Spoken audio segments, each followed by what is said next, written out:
out to the people, in Benue State, for those who've lost one person or the other, our heart goes out to them. All right, let's move straight to our next conversation, shall we? Democracy thrives on reform. And for the 10th Senate, electoral reform is high on the agenda. As the upper chamber hits the halfway mark of its 4-year term, lawmakers say they are shifting attention to legislation that will shape Nigeria's political future. Senate leader Opeyemi Bamidele revealed in a mid-term briefing that the Senate introduced a total of 983 bills between June 2023 and June 2025. With the 2027 general elections in view, he said the chamber will now prioritize electoral reforms and a broader constitutional review. The Senate says its legislative agenda in the coming months will be guided by public interest, transparency, and the need to strengthen democratic institutions. Okay, the Nigerian Senate has ruled out its achievement, to celebrate its anniversary, 2 years. But talk to me, how will you assess the performance of the Nigerian Senate? Well, in the last 2 years, what they have done, some of us, because it is not a bread and butter thing, because we should not make mistake. People should not rate the legislative arm as the executive.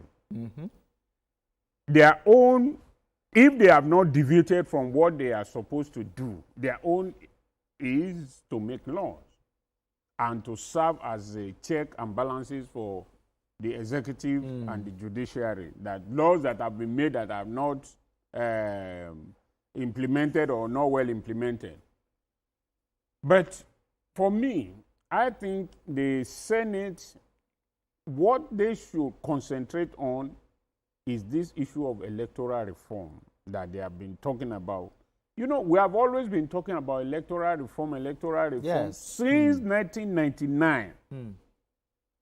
Do we review the Constitution? What do we do? Are we going to have presidential? Are we going to have this? They will budget a lot of money. A particular Senate, maybe next Senate, will work to some point. Then they will, their term will be over. And then another Senate will come. They will also say they want to do this. So they must decide, the two houses now, the National Assembly as an arm, must decide what exactly do we want to leave as a legacy as a 10th Senate. We have just less than 2 years now. Yes, exactly. What is the reform that they want to bring to the electoral process? What exactly do they want us to do? Because in a situation where we have, they have been talking about whether we should hold all elections in one day or not and all that. Those are good areas they can look at, but what exactly is that electoral reform that they want to initiate? Is it that, in fact, for me, one of the most important one is this issue of people jumping from one party to another. What does our current constitution say? If you are going to leave a particular party for another, are you supposed to still hold your post? But I thought the Senate had, the Supreme Court has sorted that matter. I thought it has but put the it Supreme Court came back again in the case of the Rivers lawmakers and said a different thing. So these are issues that they need to look. Yes, I know we have Section 109. A constitution should not be something that people will need a very big man or whatever to come and interpret for you. It should be in such a way that almost everybody will understand what they are talking about. The electoral reform, especially about the issue of voting and party supremacy and all that. What exactly is the stand of the National Assembly on the issue of our election? How do we go about it? Because if you talk to a member of APC today, especially those who are satisfied with what is going on, they will tell you everything is all right. If you talk to the opposition party, they will point out to you millions of things that are not all right. So all we need, all the National Assembly needs to do, you cannot satisfy everybody. Sure. We must know that one. Exactly. But to some extent, the National Assembly should, as the clearinghouse for all this, should be able to give us something important. All right, gentlemen. All right, gentlemen. We need to go on this break. And when we return, Emeka Madinago, I'll get your thoughts on this matter. We need to go on this quick break. When we return, the conversation continues. Don't go anywhere. Still Journalist Hangout. All right, if you just joined us, it's still Journalist Hangout. I still have Double O right here and Emeka Madinago. So, Emeka, before we went on that break, we were talking about the Nigerian Senate, rolled out its achievement, and they said they will concentrate more on electoral reforms and constitutional reforms. What are your expectations? And also, are there other pressing issues that you want the Nigerian Senate to focus on in the next 2 years? Thank you. The Nigerian Senate, I have no confidence in them that they can deliver electoral reforms. I mean, a Senate where... What do you mean? You don't have confidence in them? Yes, a Senate where the President of the Senate has been involved in receiving defectors, has done nothing to protect the sanctity of the Nigerian Constitution. The Nigerian Constitution has amended. In what way? Protecting defectors in the Senate against what is supposed to be.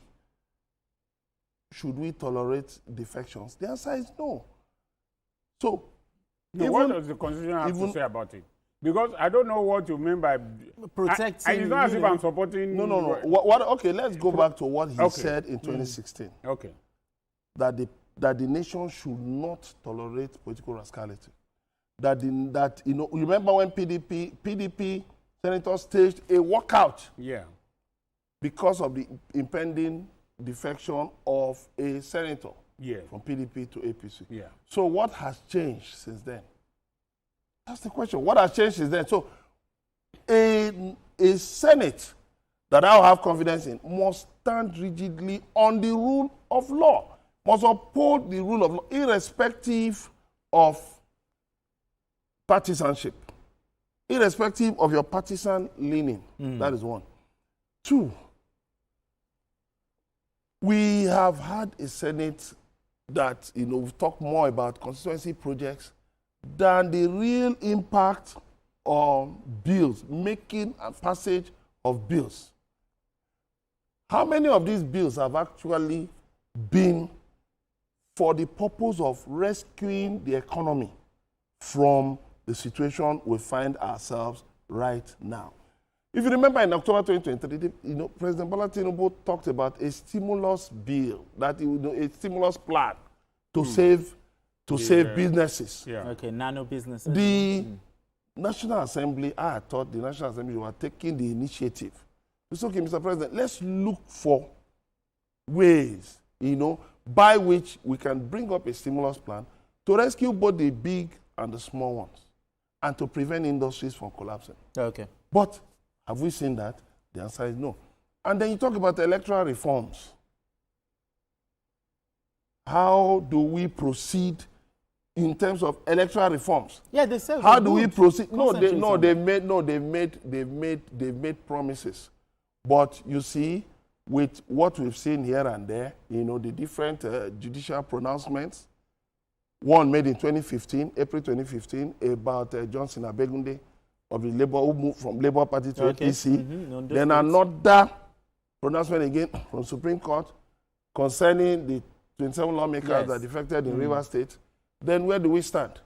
We must, and then, since they are the ones who will carry the electoral reform, I want to just let them know that we cannot put people out in the rain and in the sun to vote, and then at the end of the day, we'll be waiting for the pronouncement of the courts to know who actually won the election. Two, that if you get a mandate, the people's mandate, when you get tired of that place, resign. There can be no defection. We should not tolerate it. All right, then.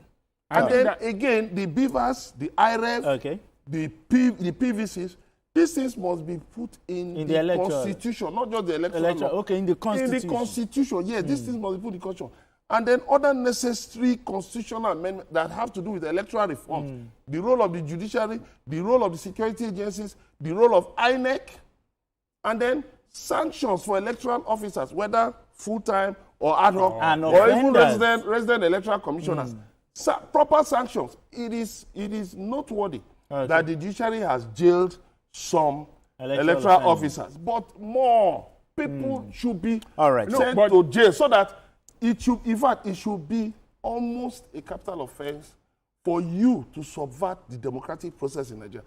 People should begin to realize that, look, you cannot toy with the mandate of the gentlemen. All right, gentlemen. You know, we need to... in addition to that, just in 10 those seconds. who have been punished for helping some people to win or whatever, what has happened to the person that they helped to win?